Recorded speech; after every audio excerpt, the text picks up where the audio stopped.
준비되신 분들은 자리에서 일어나 주시기 바랍니다. 요한복음 8장 31절입니다.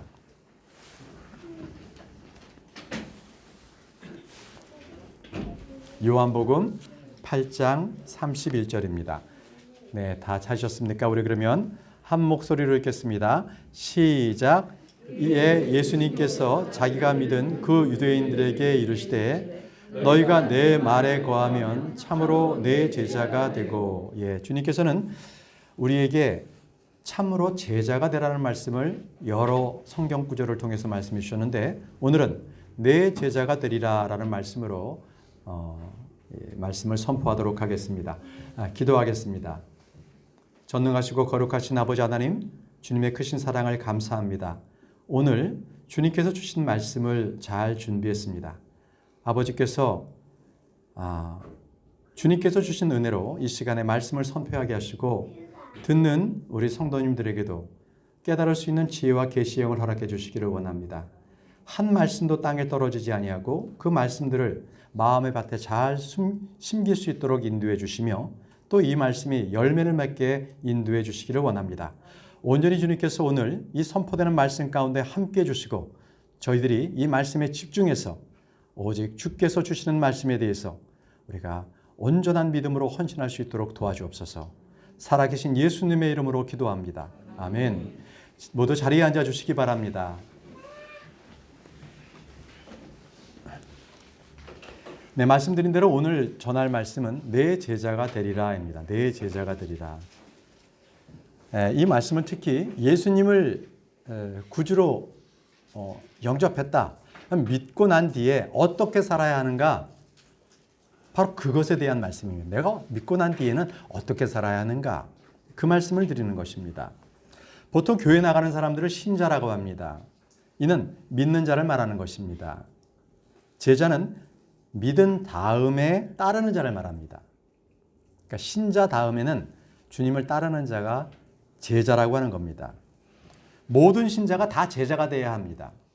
그렇지만 모든 신자가 다 제자가 되지는 못합니다. 다 제자가 되어야 하는 것은 분명한데 그렇지 못한 사람도 많다는 겁니다. 오늘 읽은 본문 말씀에도 이에 예수님께서 자기를 믿은 그 유대인들에게 이르시되 이렇게 말씀하셨죠. 예수님께서 자기를 믿은 그 유대인은 누굽니까? 자기를 믿는 유대인이다. 신자입니다. 그렇죠? 믿고 구원받은 자를 신자라고 했습니다. 여기는 지금 신자에게 이르시는 거예요. 뭐라고 말씀하셨냐면 너희가 내 말에 거하면이 아니라, 실제 킹제임스 성경에는 continue가 있습니다. 꾸준히. 여러분 거기다 꾸준히 써놓으십시오. 너희가 내 말에 꾸준히 거하면 참으로 내 제자가 되고, 꾸준히 거해야 합니다.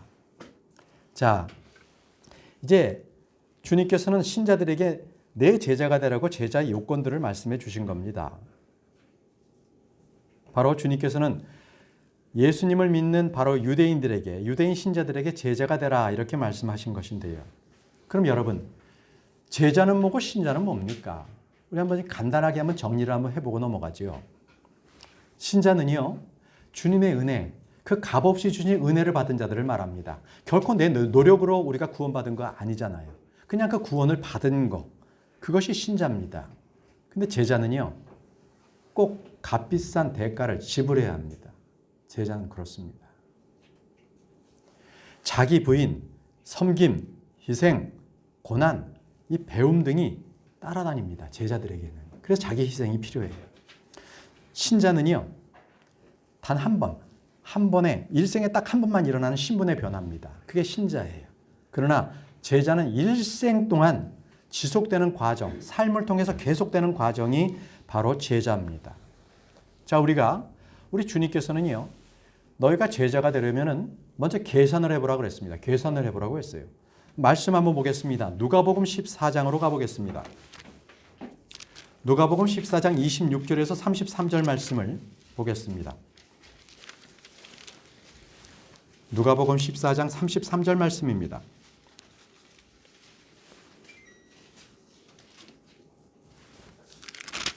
누가복음 14장 26절에서 33절 말씀까지. 자, 여기는 주님께서 제자가 되지 못하는 요건들도 말씀해 주셨지만 제자가 되려면 먼저 계산해 보라는 말씀도 하셨습니다. 26절 보십시오. 어떤 사람이 내게 오면서 자기 아버지나 어머니나 아내나 자녀나 형제나 자매나 참으로 자기 생명도 미워하지 아니하면 능히 내 제자가 되지 못하고 이렇게 말씀하셨습니다. 그러니까 예수님보다 더 사랑하는 사람이 있다. 뭔가 예수님보다 더 사랑하는 무엇인가가 있다. 그러면 제자로서 합당하지 못하다는 겁니다. 자, 27절 보시죠. 누구든지 자기 십자가를 지고 나를 따라오지 아니하는 자도 능히 내 제자가 되지 못하리라. 네, 자기 십자가를 지지 않고 주님을 자기 십자가를 지지 않고 주님을 따르지 않는 자는 합당하지 않다고 말씀을 하시는 것입니다. 자, 이제 주님께서는 제자가 되려면 먼저 계산해 보라는 말씀을 하시죠. 28절에서 30절 말씀을 보십시오. 너희 중에 누가 망대를 세우려 할 때 자기가 가진 것이 그것을 완성하기에 충분한지 먼저 앉아서 그 비용을 계산해 보지 아니하겠느냐. 그렇게 하지 아니하여 그가 기초만 놓은 채 그것을 완성하지 못하면 그것을 보는 모든 자가 그를 조롱하기 시작하여 이르되 이 사람이 세우는 일을 시작하고 완성하지는 못하였다 하리라. 자, 망대는요 높이 세워야 하기 때문에 기초를 튼튼하게 세워야 합니다. 그리고 뼈대도 아주 견고해야 하는 거죠. 누가 망대를 세우려고 하면 그 건축하라는 사람은 누구나 이것이 얼마나 들까 소요 비용을 미리 계산해 보게 됩니다. 그렇죠? 우리 형제님들 가운데서는 건축하시는 분들도 있고 또 이렇게 내부 인테리어 하는 형제님들도 계십니다. 그분들께서는 항상 일하기 전에 먼저 견적을 뽑지요. 그런데 견적을 뽑지 않고 그냥 일을 시작하면 어떻게 되겠습니까? 돈이 넘쳐나면 그 돈을 해결할 수가 없는 거죠. 자재비를 댈 수가 없는 거죠. 네, 그렇게 돼서는 안 되는 겁니다. 마찬가지로 망대는요, 완성하지 못하고 그냥 뼈대만 서 있다면 그것처럼 흉물은 없을 것입니다. 여러분들 길 가다가 건물 짓지다 말고 거기다가 유치권 행사 이렇게 써오는 거 보시지 않습니까? 얼마나 흉물스럽습니까? 몇 년 지나면은 거기서 그냥 그 철근은 그냥 녹이 슬고요. 또 거기에 각종 오염이 묻어서 그 도시의 미관을 해칩니다. 예, 바로 그런 것이죠. 완성되지 못했기 때문에 그렇습니다. 자, 그래서 이 주님께서는 자기가 가진 것이 그것을 완성하기에 충분한지 주님께서는 그걸 앉아서 비용을 계산해 보라고 말씀하셨습니다. 이는 건축하는 데에 계산해 보라는 말씀이 아니라 바로 예수님을 믿고 따르는 데 있어서 계산해 보라는 겁니다. 예수님을 따르기 전에 먼저 계산해 봐라. 네가 따라갈 수 있는지 계산해 보고 결정하라는 것입니다. 자, 예수님을 따르게 되면 어떤 문제가 생길까요? 바로 유교 전통인 우리나라에서는요, 제사 문제가 바로 걸립니다. 바로 예수님 믿으면 제사 문제가 걸려서 집안 사람들하고 한바탕 하지요. 예, 제사 드리느냐 마느냐. 또 믿지 않는 가족들과는 당연히 불화가 있습니다. 예수 믿으면 나가. 예수 믿지 못하게 합니다. 친구들과는 어떻습니까? 다 경험해보지 않았습니까? 그렇게 친하던 친구들이 내가 예수님 믿고 예수님 얘기하면 그 사람들은 밥맛 떨어진다고 합니다. 더 이상 오락도 같이 안 합니다. 취미생활도 같이 안 합니다. 친구가 떨어져 나가게 됩니다. 그 줬던 주말에도 교회에서 주말에 또 꼭 참석해서 성경 공부 기도해야 하잖아요. 그 나와야 되잖아요. 아주 불편한 게 한두 가지가 아닙니다. 예수 믿으면은요, 한국 사회는 이게 집단주의, 아주 그 시족, 혈연, 지연이 학연이 굉장히 강해서 집단주의가 아주 강합니다. 아주 사회에서 먼저 만나면은 연배부터 먼저 물어보고 어디 사람이냐 물어보고 딱 나오잖아요. 자, 오늘 주신 이 말씀이 바로 주님께서는 그분을 따르는 무리들에게 제자의 요건을 말씀해 주시고 냉철하게 한번 판단해 봐라 이렇게 말씀하시는 겁니다. 31절 32절 말씀을 보십시오. 또는 어떤 왕이 다른 왕과 전쟁하려 할 때 자기를 치려고 2만 명을 거느리고 오는 자를 자기가 10,000명으로 당해낼 수 있을지 먼저 앉아서 곰곰이 생각해 보지 아니하겠느냐. 만일 그렇게 할 수 없다면 다른 왕이 아직 멀리 있을 때에 그가 사신을 보내어 평화의 조건을 구하느니라. 주님께서는 다시 한번 한 가지 더 예를 들어주셨습니다. 어떤 왕이 전쟁을 할 때는 먼저 승패를 먼저 가늠해 봐라는 것이며 따져보라는 겁니다. 이길 수 있는 건지 아니면 감당할 수 없는 전쟁인지 먼저 따져보고 임하라는 것입니다. 자, 33절 말씀 보겠습니다. 이와 같이 너희 중에 누구든지 자기의 모든 소유를 버리지 아니하는 자는 능히 내 제자가 되지 못하리라. 자기 모든 소유를 버리지 아니하는 자는 능히 내 제자가 못 된다고 말씀하셨습니다. 그렇습니다. 주님을 따르는 데는 전적인 헌신이 필요합니다. 자기의 소유, 자신이 가지고 있는 모든 것들을 포기하지 않는 이상 제자가 될 수 없다고 말씀하셨습니다. 그럼에도 불구하고 주님께서는 내 제자가 되라고 말씀하셨습니다. 신자가 주님이 제자가 되는 것은 무엇이라는 것입니까? 그냥 믿고 구원받고 끝나면 되는 거 아닙니까? 사람은요, 피부색으로서 인종을 뚜렷하게 구분합니다. 제 딸이 이제 미국 간 지 이제 한 달 정도 됐나요? 근데 벌써 묵고 있는 호텔에서도 인종차별을 경험했습니다. 갑자기 계약했는데 날짜가 되지 않아서 다른 방으로 옮겨주시오. 미국에서는 이 황인종이 가장 이렇게 낮게 취급되는 그런 인종입니다. 언어 어떻습니까? 언어로서 사람을 또 구분하지 않습니까? 저 사람 어느 나라 사람이다. 이렇게 구분이 됩니다. 그렇습니다. 피부색, 언어, 그걸로써 그 사람의 모습을 우리가 확인할 수가 있는 거지요. 그렇다면 여러분, 크리스찬은 뭘로 확인합니까? 확인할 게 없잖아요. 명찰 달고 다닐까요? 나 크리스찬입니다. 예수 믿으세요. 이러면 크리스찬입니까? 자, 크리스찬이라는 것은 그리스도를 믿고 따르는 사람들을 말합니다. 크리스천, 그리스도인 이렇게 말하는 것은 신자보다는 조금 더 강하게 제자라는 의미에 더 가깝습니다. 제자다. 이게 크리스천입니다. 여러분들은 크리스찬으로 불리시길 바랍니다. 신자가 아니라 크리스찬으로 불리시길 바랍니다. 안디옥에서 처음으로 크리스찬이라고 불렸습니다. 그리스도인이라는 말이 처음으로 나온 것이 안디옥이었습니다. 사도행전 11장 26절에 그를 만남에 안디옥으로 그를 데려오니라. 그들이 만 1년 동안 그 교회에 함께 모이며 많은 사람들을 가르쳤는데 제자들이 안디옥에서 처음으로 그리스도인이라 불리니라. 자, 제자들이 안디옥에서 처음으로 그리스도인이라고 불렸습니다. 제자 이꼴 그리스도인. 그렇게 된 거예요. 자, 이들은 사도 바울이 그들을 이렇게 불러다가 가르쳤던 겁니다. 그렇다고 이들은 바울의 제자 이렇게 불리지 않았습니다. 그렇죠? 그리스도인 이렇게 불렸어요. 그 얘기는 뭡니까? 사도 바울은 그리스도를 가르친 것이지 나를 가르친 게 아니에요. 그리스도를 가르쳤습니다. 그래서 그들은 그리스도의 제자로서 불렸습니다. 베드로전서 4장 16절에 그럼에도 어떤 사람이 그리스도인으로 고난을 받으면 그는 부끄러워하지 말고 도리어 그 일로 인해 하나님께 영광을 돌리라 이렇게 말씀하셨습니다. 그리스도인 그러면 고난이 따릅니다. 달갑게 받으십시오. 당연한 것으로 여기십시오. 보상이 큽니다. 네, 지금 당한 고난으로 인해서 힘들거나 슬퍼하지 마십시오. 좌절하지 마시기 바랍니다. 여러분, 크리스찬 이름은 사람들이 바울에게 성경을 배운 바로 그 제자들을 향해서 붙여준 이름이지요. 제자들의 특징은 주를 믿은 후에 교회에 모여서 함께 주의 말씀을 배웠습니다. 자, 이걸로써 세상 사람들이 크리스천이다, 그리스도인이다 이렇게 눈에 띄는 현상이 있었던 겁니다. 여러분들께서 주일날 어디 안 가고 손에 성경을 들고 교회로 향하고 있다. 그걸로써 사람들은 저 사람은 크리스찬이구나 이렇게 볼 수가 있는 거지요. 자, 바리새인들은 누구의 제자일까요? 그들은요, 모세의 제자였습니다.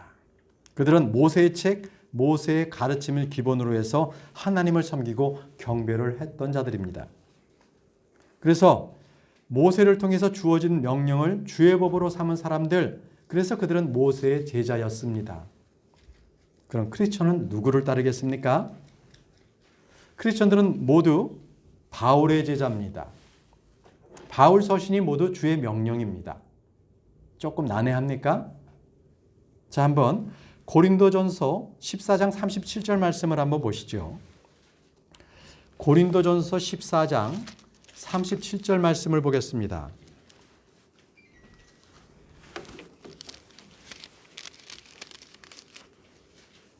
만일 어떤 사람이 자기를 대언자나 영적인 자로 생각하거든 그는 내가 너희에게 쓰는 것들이 주의 명령인 줄로 인정할지니라. 주의 명령인 줄로 인정하라는 것입니다.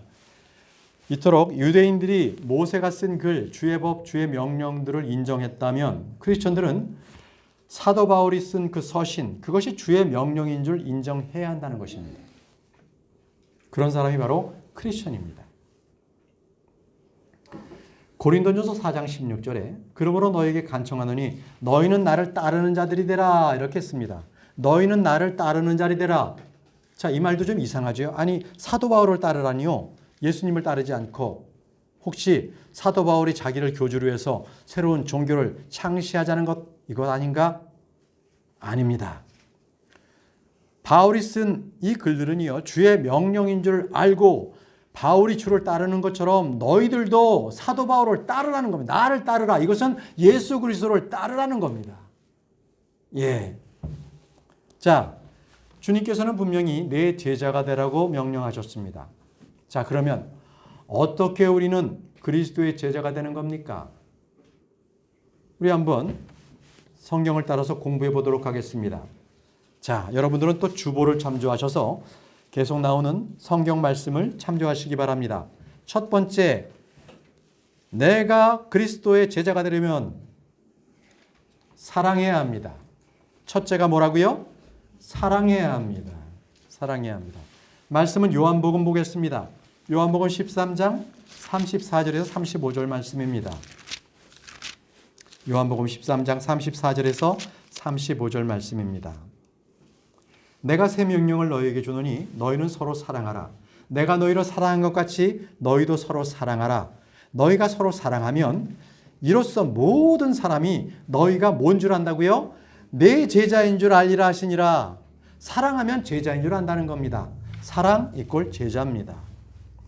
그래서 크리스천들은 외적인 표시가 없지만 또는 머리 모양이나 옷의 무슨 명단을 달다든지 또 뭐 절기를 지킨다 이런 일이 없기 때문에 표현이 안 됩니다.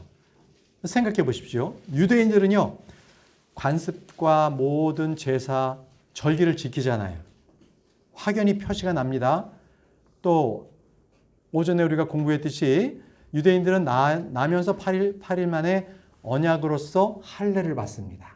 육체의 할례를 받는 것은 하나님과의 언약에 대한 증표라고 했습니다. 그들은 또 안식일을 지키죠. 안식일은 주일날이 아닙니다. 그들은 토요일날 오후 6시부터 지킵니다. 토요일날이에요. 안식일은. 그들은 또 엄격한 음식 규례가 있는 거지요. 또 이방인들하고는 같이 테이블에 앉아서 밥도 먹지 않습니다. 고기를 먹되 피를 완전하게 제거한 것, 코셔 인증이 되어 있는 그 제품만을 사서 먹습니다. 결코 피가 섞여 있는 소고기는 다른 고기들은 먹지 않습니다. 무슬림은 어때요? 무슬림인지 금방 압니다. 그들은 머리에 히잡, 여자들은 히잡, 머리에 또 남자는 두건 이런 거 쓰잖아요. 하루에 5번씩 엎드려서 절을 합니다. 제가 예전에 회사에 있었을 때 동남아 직원들이 이제 연수를 왔어요. 거기에도 이제 저희 회사가 세워졌었기 때문에 그래서 그들을 교육하는데 오후 3시가 되면 기도할 수 있는 기도 장소를 만들어 달라는 게 첫 번째 조건입니다. 교육생들인데 자기네들은 기도를 해야 되는데 오후 3시에 그 시간에 꼭 기도해야 된다. 그래서 회의실 하나를 비우고 거기다가 양탄자를 깔아줬어요. 그렇게 해서 그들이 기도하거든요. 그러니까 단번에 아는 거. 저 사람들은 무슬림이다. 그냥 알아요. 그냥. 그렇지만 우리 크리스천들은 표시가 안 납니다. 외적으로 보여줄 게 없어요. 그러나 주님께서 말씀하셨잖아요. 오늘 말씀처럼 서로 사랑하라. 사랑하면 크리스천이라는 거예요. 제자라는 겁니다. 주님은 너희가 서로 사랑하면 이로써 모든 사람이 너희가 내 제자인 줄 알리라. 이렇게 말씀하셨습니다. 세상의 모든 종교는요. 외적으로, 외형적으로 나타냅니다. 그것으로 표시를 내요. 그렇지만 크리스천들은 형제 사랑으로서 자기가 크리스천인 것을 드러내야 합니다. 우리는 모든 사람들이 알고 읽을 수 있도록 그리스도의 서신으로 드러나야만 하는 겁니다. 우리는 생명의 향기든 사망의 향기든 그 냄새를 통해서 자신의 정체성을 분명히 드러내놔야 합니다. 우리는 빛을 비춰야 합니다. 그래서 그럼으로써 자신을 크리스천으로 드러내야 하는 것입니다. 자, 두 번째, 우리가 그리스도의 제자가 되는 것은 하나님의 말씀에 꾸준히 거해야 합니다. 하나님의 말씀에 꾸준히 거해야 한다. 우리가 읽었던 말씀입니다. 요한복음 8장 31절에서 32절 말씀에 이에 예수님께서 자기를 믿는 그 유대인들에게 이르시되 너희가 내 말에 꾸준히 거하면 참으로 내 제자가 되고 또 너희가 진리를 알지니 진리가 너희를 자유롭게 하리라 하시니라. 크리스찬의 모습 중에 하나는 그들이 말씀에 꾸준히 거한다는 데 있습니다. 말씀으로 태어난 그들은 말씀 안에 자라고 그리고 평생도록 그 말씀 안에 거하게 됩니다. 성경책은 주의 첫날에 교회에 올 때만 가져오는 것은 아니죠. 항상 우리는 성경이 내 곁에 있어야 합니다. 차에도 있어야 되고요. 침실에도 있어야 되고 또 내 일터에 내 책상에 성경책이 꽂혀 있어야 되는 거죠. 어디에서나 내가 가는 곳에는 그것에 성경책이 있는 것 그래야 됩니다. 우리 자매님들도 핸드백에 이렇게 연지꼰지 이게 뭐예요? 루즈 이런 거 넣는 것 대신에 작은 성경책 하나 놓고 다니십시오. 크리스찬입니다. 크리스찬들은 여행을 갈 때면 가방 속에 가장 먼저 들어가는 것이 무엇이겠습니까? 성경책입니다. 성경책을 챙겨야 합니다. 어디든 가든 성경을 동행해야 합니다. 저는 지난주에 안양을 좀 잠깐 다녀왔습니다.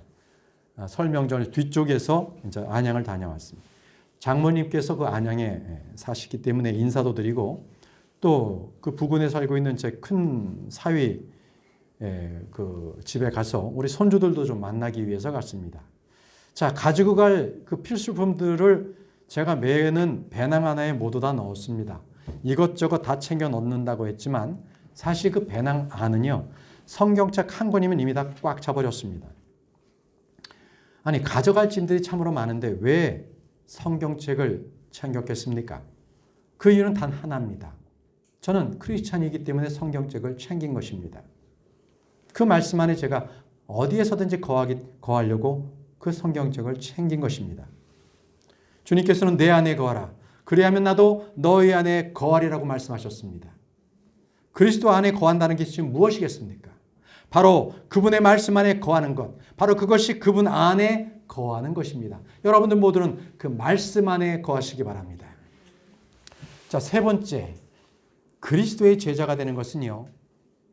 자기를 낮추는 겸손이 있어야 됩니다. 뭐라고요? 자기를 낮추는 겸손이 있어야 합니다. 겸손. 제자가 아무리 뛰어나도 스승보다는 높지 못하죠. 종이 자기 주인보다 높지 못합니다. 마찬가지로 크리스천은 주님을 높이고 자기를 낮추는 사람들입니다. 침례자 요한은 어땠습니까? 요한복음 3장 30절에 그는 이렇게 말했습니다. 그분은 반드시 흥하여야 돼. 나는 반드시 쇠하여야 하리라. 그렇습니다. 우리 크리스찬 역시도 자기를 낮추는 사람이 되어야 됩니다. 마귀는 거꾸로예요. 교만한 자녀들의 왕입니다. 자기를 높이는 자, 그것은 마귀의 자식입니다. 예수님께서는 이렇게 낮추셨어요.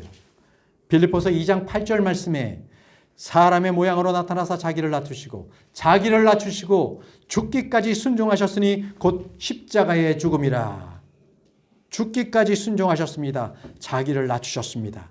그분은 제자의 발을 씻겨주셨습니다. 이것은 그냥 쇼맨십을 발휘해서 그렇게 보여준 것이 아니라 너희도 그렇게 하라는 겁니다. 제자들에게 내가 너희를 씻긴 것 같이 너희도 씻어주라는 겁니다. 요한복음 13장 15절 말씀에 내가 너희에게 행한 것 같이 너희도 행하게 하려고 내가 너희에게 본보기를 주었느니라. 이것이 바로 주님께서 제자의 발을 씻기신 이유입니다. 겸손의 보혈을 보이신 것. 겸손의 본을 보이신 것이 바로 예수님께서 제자들에게 본보기로 보여주신 것입니다. 사람들은 모두 자존감을 가지고 삽니다. 누군가가 자기를 공격하면 자존심이 상했다고 합니다. 그것 때문에 잠을 못 자고 그걸 갚아주지 않으면 화가 풀리지 않습니다. 이거 왜 그렇습니까? 교육의 문제에 있어서 그렇습니다. 교육의 문제. 학교 교육이 너는 너를 사랑해야 한다. 어렸을 때부터 너의 몸값을 높여야 된다. 자부심과 자긍심을 가져라. 이게 어렸을 때부터 학교에서부터 가르치기 때문에 사람이 그렇게 변하게 된 겁니다. 하지만 말이죠. 우리 주님께서는 정반대로 가르치고 계십니다. 마태복음 18장 4절 말씀에 그러므로 누구든지 이 아이처럼 자기를 낮추는 자 곧 그가 하늘의 왕국에서 가장 큰 자니라 이렇게 말씀하셨습니다. 예수님께서는 자기를 어린아이처럼 낮추신 것이 아니라 아예 종으로 자신을 낮추셨습니다. 바로 죄와 저주가 되신 것이죠. 마찬가지로 우리 크리스찬들은요, 각각 자기보다 남을 낮게 여기는 사람이어야 합니다. 빌립보서 2장 3절 말씀에 어떤 일도 다툼이나 헛된 영광으로 하지 말고 오직 겸손한 생각으로 각각 자기보다 남을 더 낮게 여기며 이렇게 말씀하셨습니다. 이것이 바로 크리스천의 모습입니다. 오직 겸손한 생각으로 각각 자기보다 남을 낮게 여기라. 크리스천은요, 자기를 높이지 않고 자기의 영광을 구하지 않습니다. 믿음의 사람들은 모두 한결같이 자기를 낮춘 것을 볼 수가 있습니다. 아브라함은 자기를 죄와 티끌과 같은 자라고 고백했습니다. 욥기 42장 6절에는 욥은 주 앞에서 그러므로 내가 내 자신을 몹시 싫어하고 티끌과 죄 속에서 회개하나이다. 이렇게 자기를 낮췄습니다. 다윗은 어땠습니까? 시편 22편 6절 말씀에 나는 벌레요 사람이 아니오니 이렇게 말했습니다. 바울도 자기를 공고한 사람이로다. 죄인 중에 우두머리라고 본인을 칭해서 얘기했습니다. 그렇습니다. 우리는 아무것도 아닙니다. 아무것도 아닌 사람이 무엇인가 된 것인 여기는 그것은 그리스도인의 모습이 아닙니다. 나는 아무것도 아닙니다. 주 예수님의 모든 것 되십니다. 바로 이것이 그리스도인의 모습입니다. 바로 제자의 모습입니다. 네 번째입니다. 네 번째, 그리스도의 제자는 자기를 부인해야 합니다. 뭘 부인하라고요? 자기를 부인해야 합니다.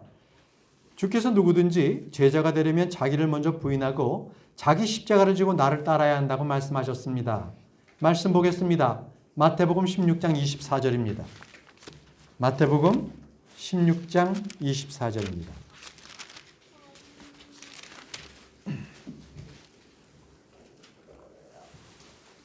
그때 예수님께서 자기 제자들에게 이르시되 어떤 사람이 나를 따라오거든 자기를 부인하고 자기 십자가를 지고 나를 따를지니라. 자기 십자가를 지고 나를 따르라고 말씀하셨습니다. 여러분, 이 세상은 모두 자기를 추구하는 세상입니다. 자아에 도취하게끔 만드는 세상입니다. 그래서 모든 교육, 모든 철학은요, 모든 인문학은 자아 성취가 목적입니다. 자기 자아를 성취하라. 이것이 모든 책이나 모든 강연은 다 거기에 맞춰 있습니다. 그런데 그리스도의 제자는 자기를 낮추라고 합니다. 자기를 부인하는 것, 바로 이것을 주님께서는 말씀하고 계십니다. 바울은 자기가 행한 일에 대해서 이렇게 낮춰서 말했습니다. 이것은 내가 아니요 나와 함께 하신 하나님의 은혜로다. 이렇게 바울은 고백했어요. 그는 자신에 대해서 증언할 때에 하나님의 은혜로 지금의 내가 되었도다 이렇게 고백했습니다. 고린도전서 15장 10절 말씀에 하나님의 은혜로 내가 지금의 내가 되었으니 내게 베푸신 그분의 은혜가 헛되지 아니하여 내가 그들 모두보다 더 많이 수고하였으나 내가 아니요 오직 나와 함께 하신 하나님의 은혜로다. 하나님의 은혜로다. 바울은 자기 안에, 자기 육신 안에 아무 선한 것이 거하지 않는다는 것을 알았고, 자기가 자랑했던 것들, 육신적인 것들, 그 모든 신뢰했던 것을 모두 다 배설물로 여겼습니다.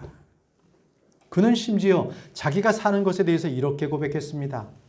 갈라디아서 2장 20절 말씀에 그러나 내가 아니요 그리스도께서 내 안에 사시느니라. 육신 안에 사는 삶이 아니라 나를 사랑하사 나를 위해 자신을 주신 하나님의 아들의 믿음으로 사노라. 이렇게 고백했던 것입니다. 이것이 무엇이에요? 자기 부인입니다. 이것이 자기 부인입니다. 우리는 상상하는 것과 또 하나님을 아는 것을 대적해서 스스로를 높이는 그 모든 높은 것을 무너뜨려야 합니다. 모든 생각을 사로잡아서 그리스도께서 순종해야 합니다. 그리스도께 순종해야 합니다. 우리는 우리의 육신, 목적, 이 모두를 부인해야 합니다. 주의 뜻을 따라가야 합니다. 이것이 바로 그리스도인의 참된 모습입니다. 저희가 교회를 개척하고 나서 2, 3개월 됐나요? 몇 달 됐는데 어떤 분이 저에게 아니 설교를 이 성경 말씀만 하지 말고 좀 더 재미있게 뭐 이렇게 우화도 섞여가면서 이렇게 좀 설교를 좀 해달라 이렇게 요청을 했습니다. 저는 한마디로 이렇게 얘기했습니다. 하나님 말씀 외에 그 어떤 것도 저는 설교하지 않습니다. 예전에 어떤 프로그램을 봤더니요, 그 방송국에서 이 동성애를 반대하는 목사님을 인터뷰를 하더라고요. 앵커가 이렇게 얘기합니다. 자, 목사님, 이제 성경 말씀은 그만하시고요. 목사님의 의견, 본인의 생각을 좀 말씀해 보시죠. 그러자 그 목사님이 이렇게 말씀하셨습니다. 아니, 성경 말씀이 나의 생각이지 어떻게 다른 생각, 다른 의견이 내게 있을 수 있습니까? 이렇게 반문하시더라고요. 아주 정확한 말씀을 하신 거예요. 나의 생각, 나의 뜻이 어디 있습니까? 오직 하나님의 말씀이 나의 생각, 나의 뜻 아니겠습니까? 여러분들은 모두가 그 말씀대로 행하시기 바랍니다. 주의 생각은 우리의 생각보다 높습니다. 주의 생각은 부요합니다. 주의 생각은 깊습니다. 주의 생각은 우리와 다릅니다. 그렇다면 우리는 자기 생각을 부인하고 주님의 생각을 따라야 합니다. 이사야 55장 8절에서 9절 말씀에 내 생각은 너희 생각과 같지 아니하며 내 길들은 너희 길들과 같지 아니하니라. 주가 말하노라. 하늘들이 땅보다 높음같이 내 길들이 너희 길들보다 높으며 내 생각들은 너희 생각들보다 높으니라. 이렇게 말씀하셨습니다. 여러분, 그렇다고 나의 생각, 나의 뜻이 없는 것은 아니지 않습니까? 그럼에도 불구하고 크리스찬은 나의 생각이 성경에 기록된 말씀과는 다르다. 주님의 성품과 나의 생각이 다를 때는 가차없이 나의 생각을 버리고 성경의 가치관, 그것에 따라야 합니다. 나의 생각을 포기해야 합니다. 오직 진리의 틀에 나를 맞춰야 합니다. 그래서 우리는 성경 공부를 합니다. 그것은 진리의 틀을 우리가 공부하기 위해서입니다. 여러분, 나의 생각을 버리고 나의 뜻과 생각을 하나님의 말씀에 맞추는 것, 이것이 바로 자기 부인이라고 합니다. 자기 부인. 여러분, 여러분의 몸이 누구의 것입니까? 주님의 것입니다. 그래서 주님은 우리의 몸을 살아있는 희생물로 드리라고 말씀하셨습니다. 그것이 바로 헌신이라고 말합니다. 헌신. 헌신이라는 것은 내 몸을 주께 살아있는 희생물로 드리는 것. 우리의 몸과 영은 주님의 것입니다. 그래서 우리는 주님의 것인 나의 몸과 영을 나의 것이라고 주장하지 않습니다. 내 인생이 내 것입니까? 내 인생이 내 것인 사람은 이 조급밤송이 어쩔 줄 몰라요. 한 걸음 앞을 내다볼 수가 없기 때문에 어떤 일이 벌어지게 되면 아주 그냥 마음이 졸이고 그냥 아주 심장이 쿵쾅거리고 난리가 납니다. 왜일까요? 내 자신이 내 거니까, 내가 뭔가를 해보려고 하니까 그렇게 생각이 드는 겁니다. 여러분, 내 생각, 내 인생은 나의 것이 아닙니다. 나의 소유물 어떤 것도 나의 것이 아닙니다. 모든 것이 다 주님의 것입니다. 이것을 바로 자기 부인이라고 합니다. 영적인 진리와 사실을 정확하게 인식하시기 바랍니다. 로마서 6장 13절에 또한 너희 지체를 불의의 도구로 죄에 내주지 말며 오직 너희 자신을 죽은 자들로부터 살아난 자로서 하나님께 드리고 너의 지체를 의의 도구로 하나님께 드리라. 너의 지체를 의의 도구로 하나님께 드리라고 말씀하셨습니다. 지체란 무엇입니까? 머리에서부터 발끝까지를 다 말하지 않습니까? 여러분들은 자기를 부인해 보셨습니까?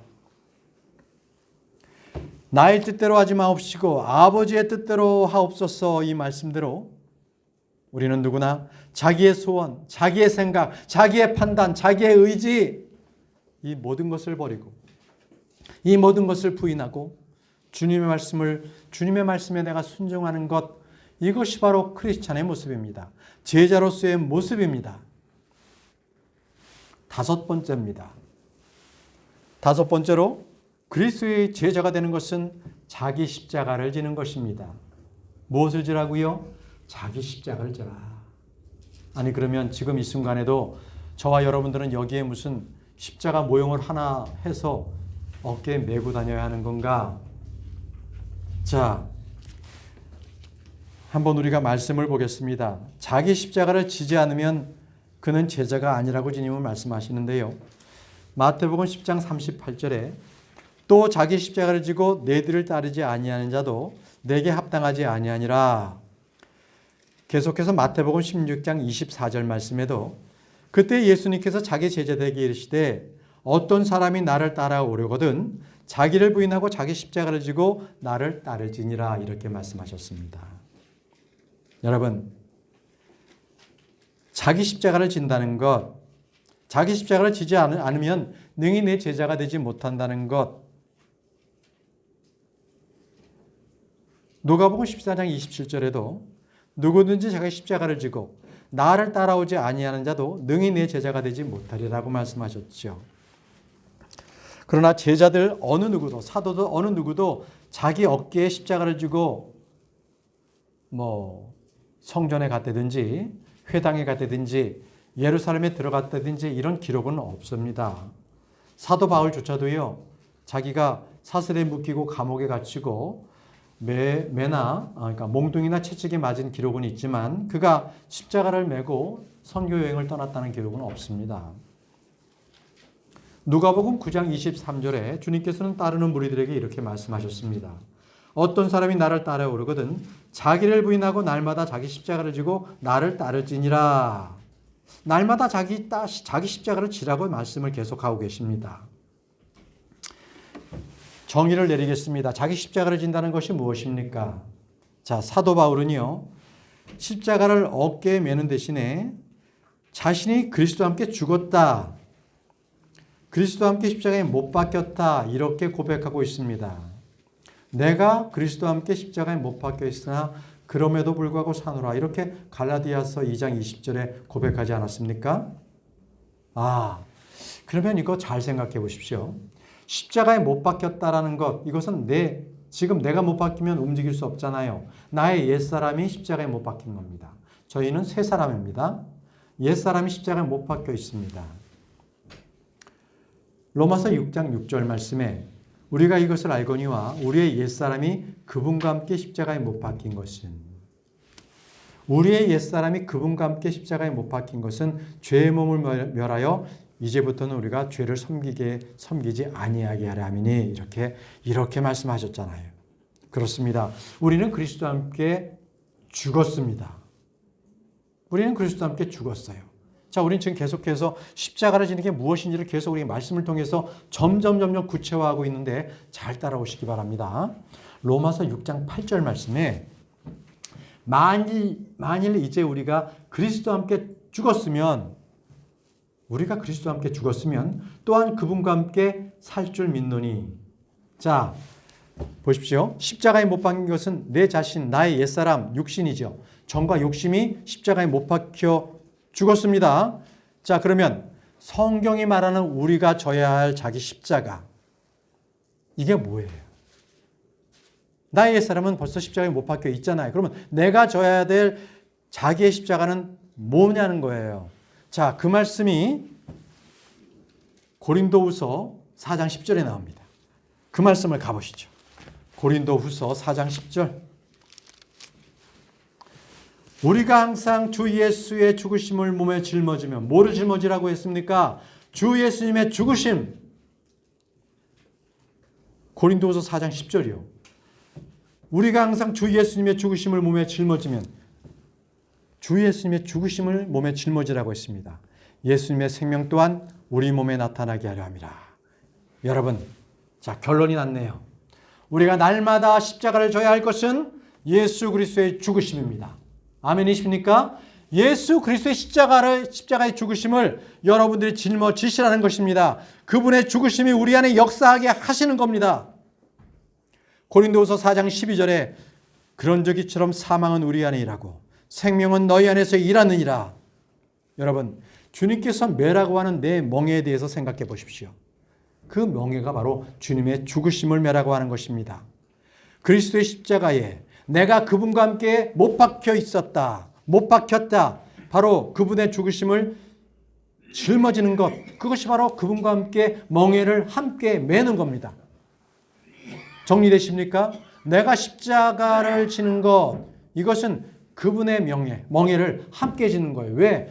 나는 그분과 함께 십자가에 못 박혀 있기 때문에 그분의 멍에를 내가 함께 질 수 있다는 것, 그분을 지는 거예요. 그분의 멍에, 그리스도의 멍에, 그리스도와 함께 자신이 죽은 것, 이것을 내가 지고 가야 할 십자가라는 겁니다. 이해되십니까? 자기 십자가를 지라 하는 것은 바로 그리스도, 주님과 함께 내가 십자가에 못 박혀 있기 때문에 바로 그리스도의 십자가, 그리스도의 그 멍에를, 그 가벼운 멍에를 내가 함께 지고 가라는 거예요. 여러분, 쉽습니다. 어렵지 않습니다. 아주 가벼운 멍에를 여러분들은 지라는 것입니다. 그것이 바로 크리스찬, 주님의 제자입니다. 그것이 바로 제자들이 져야 할 자기 십자가인 것입니다. 마지막으로 6번째입니다. 자, 그리스도의 제자로서 마지막으로 열매를 맺어야 합니다. 뭐를 맺어요? 열매를 맺어야 합니다. 예수님께서는 좋은 올리브 나무이십니다. 우리는 그분 안에서 접붙임을 받았습니다. 로마서 11장 17절 말씀에 또한 그 가지들 중에 얼마가 꺾이고 야생 올리브 나무인 내가 그들 가운데 접붙여져서 그들과 함께 올리브 나무의 뿌리와 기름짐에 참여하게 되었을진데. 자, 접붙여진 순간 우리는 좋은 올리브 나무와 함께하게 되었고 기름짐에 참여하게 되었습니다. 우리는 그리스도 안으로 침례를 받았습니다. 그리고 우리는 그분의 살과 뼈들에 속한 지체가 되었습니다. 요한복음 15장 5절 말씀에 나는 포도나무여 너희는 가지라. 사람이 내 안에 거하고 내가 그 안에 거하면 바로 그 사람은 많은 열매를 맺나니 나 없이는 너희가 아무것도 할 수 없느니라고 하셨습니다. 그리스도 안에 거하는 자만이 풍성한 열매를 맺습니다. 그분 안에 거하지 않으면 아무 열매를 맺을 수가 없는 거지요. 가지는 스스로 열매를 맺는 것이 아니라 뿌리로부터 진액과 영양을 공급받아서 열매를 맺습니다. 예, 그리스도의 제자가 열매를 맺는 것은 바로 나무이신 예수 그리스도를 통해서 열매를 맺게 되는 것입니다. 보십시오. 요한복음 15장 7절과 8절 말씀을 보시기 바랍니다. 요한복음 15장 7절에서 8절 말씀입니다.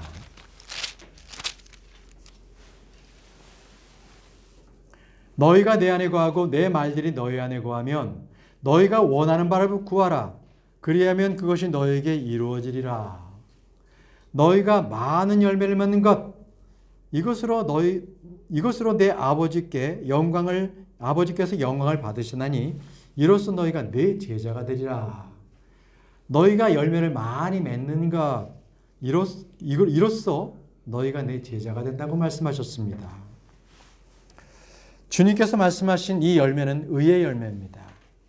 화평의 열매이고 성령의 열매입니다. 여러분, 이 땅이 좋다 나쁘다를 어떻게 판별하십니까? 그 땅에서 나는 열매를 보고 알 수가 있는 겁니다. 그러면 이 나무가 좋은 나무인지 안 좋은 나무인지를 어떻게 알 수가 있습니까? 열매를 보고 알 수 있는 거 아니겠습니까? 누가복음 4장 44절에 모든 나무는 그것의 열매로 아나니 사람들이 가시나무에서 무화과를 또는 가시떨기나무에서 포도를 거두지 못하느니라 이렇게 말씀하셨습니다. 그렇습니다. 그 사람에게서 나는 그 열매로 그 사람을 알 수 있어요. 열매는 속일 수가 없고 조작될 수도 없습니다.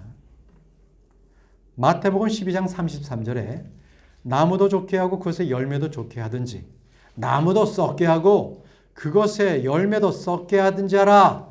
나무는 그것의 뭐로 알아? 뭐로 안다고요? 열매로 아느니라 이렇게 말씀하셨습니다.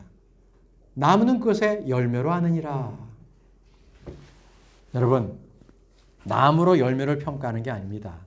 우리는 포도 한 송이를 먹어도 그 포도를 먹고 와, 이 포도 맛있다 그러면 그 포도나무가 3년이나 4년쯤 되는 아주 튼실한 좋은 포도나무에서 포도가 났구나. 그래서 우리는 포도를 먹고 포도나무를 알게 되는 겁니다.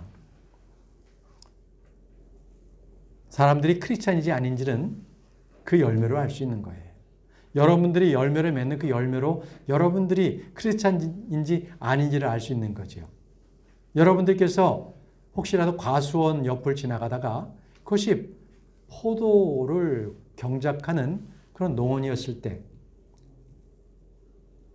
포도나무가 보이고 또 포도나무에서 나는 그 열매에서 나는 그 향기를, 포도 향기를 맡을 수가 있잖아요.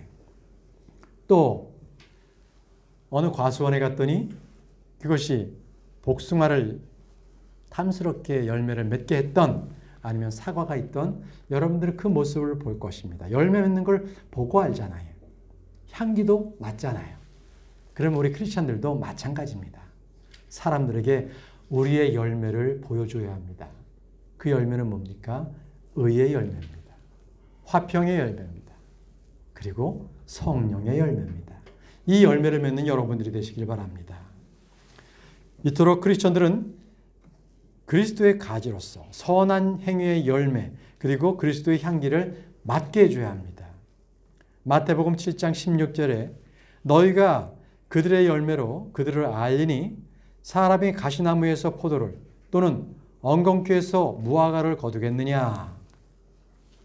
마태복음 7장 20절 말씀에도 그러므로 너희가 그들의 열매로 그들을 알리라. 그들의 열매로 그들을 알리라. 이렇게 말씀하셨습니다. 여러분들께서는 입술의 열매를 풍성히 거두시기 바랍니다. 선한 행위의 열매를 맺으시고 성령의 열매를 맺으십시오. 또 혼두를 복음으로 얻는 열매를 맺으시고요. 자선이나 구제, 물질의 나눔 이와 같은 의의 열매를 많이 맺으시기 바랍니다. 그것이 바로 그리스도의 제자라는 증거를 보이는 것입니다. 주님께서는 마태복음 5장 16절에 이렇게 말씀하셨습니다. 이와 같이 너희 빛을 사람들 앞에 비추어 그들이 너희의 선한 행위를 보고 하늘에 계신 너희 아버지께 영광을 돌리게 하라. 사람들은 너희의 선한 행위를 보고 그 사람을 보게 된다는 겁니다. 그가 크리스천인지를 보게 된다는 것입니다. 믿음은요, 영적인 것이어서 사람들에게 눈에 띄지 않습니다. 여러분들이 아무리 영적인 사람이라고 해도 알 수가 없어요. 오직 그 사람이 어떤 열매를 맺는지 그 선한 행위에 따라서 그렇습니다. 믿음이 좋다고 그게 보이겠습니까? 사랑도 보이지 않지 않습니까? 소망도 그렇습니다. 어떤 것이든지 행위가 따라야 하는 거예요.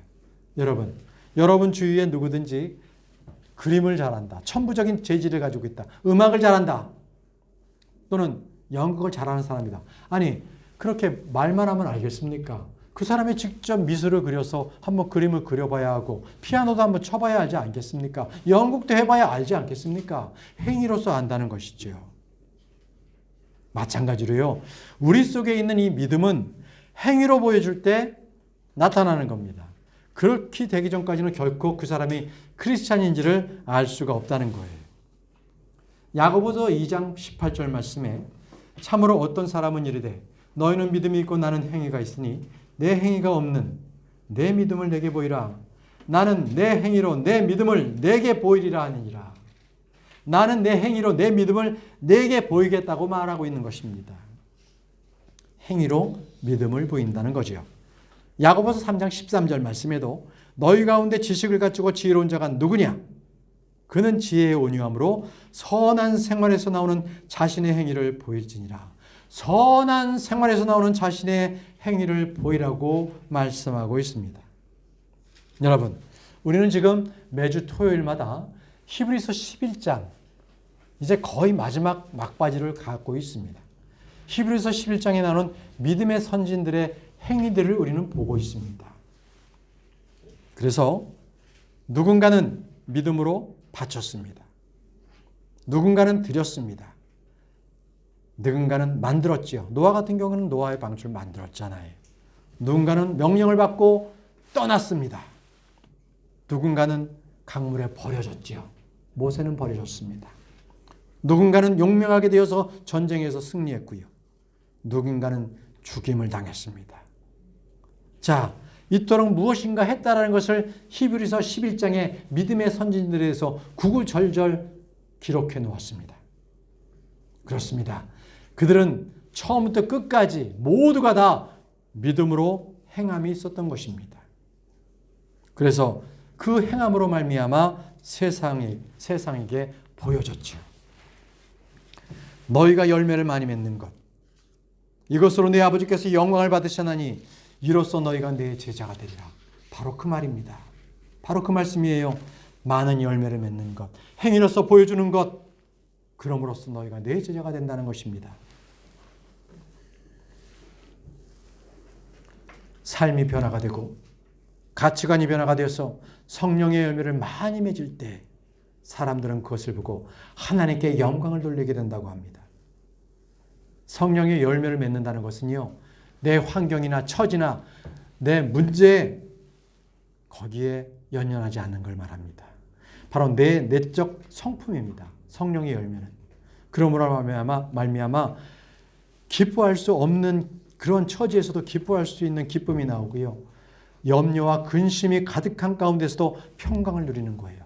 내 안에 그 열매가 있으면 원수를 향해서는 대적하지 않고 사랑이 나오게 되고요. 대적자들을 위해서 기도하게 됩니다. 내 안에 열매가 있기 때문에. 성령의 열매가 있으면 그렇습니다. 오래 참는 것, 인내하는 것, 그리고 절제하는 것 모두가 다 성령의 열매입니다. 이것은요, 우리가 교육을 많이 받는다거나 박사학위를 받는다거나 아니면 트레이닝, 훈련을 많이 받는다고 해서 되지 않습니다. 우리는 언제나 주의 기쁨, 주의 즐거움, 그 주님의 안식 안에서 우리가 평강을 누릴 때, 그것이 차고 넘칠 때 사람들이 보게 되는 겁니다. 그리고 도리어 그것을 우리를 보고 그들이 악망하고 갈망하고 그것을 그들이 도리어 얻고자 할 때 우리가 그리스도의 제자라는 것을 보이게 되는 겁니다. 그럴 때 하나님께 영광을 돌리게 된다는 것입니다. 사랑하는 성도 여러분, 우리 모두가 그리스도의 제자가 되기 바랍니다. 우리 모두가 선한 열매를 맺기를 바랍니다. 우리 모두 주님의 제자가 되어서 주님께 영광을 드리는 저와 여러분들이 되길 바랍니다. 기도하겠습니다. 거룩하신 하나님 아버지, 오늘 우리에게 하나님의 제자가 되는 것, 이 말씀을 우리에게 들려주시니 감사합니다. 아버지께서 주시는 영적 지혜가 저희들에게 기름을 부음을 받게 해주셔서 이 말씀들 가운데 우리가 새롭게 태어날 수 있도록 도와주시길 원합니다. 우리 모두가 주님을 따르는 제자가 되게 해 주옵소서. 나의 모든 소유, 나의 모든 것을 주님께 모든 것을 드리는 제자가 되게 도와주옵소서. 그러므로 우리는 이 땅에서의 소망이 아니라 더 좋은 부활을 향하여서 그 부활을 소망하게 해주시기를 원합니다. 이 땅에서 자기 십자가를 지고 주님의 길을 따라가는 그 주님의 제자가 되는 우리 모두가 될 수 있도록 주님 도와주시기를 원하오며 예수님의 이름으로 기도합니다. 아멘. 우리 찬양하겠습니다.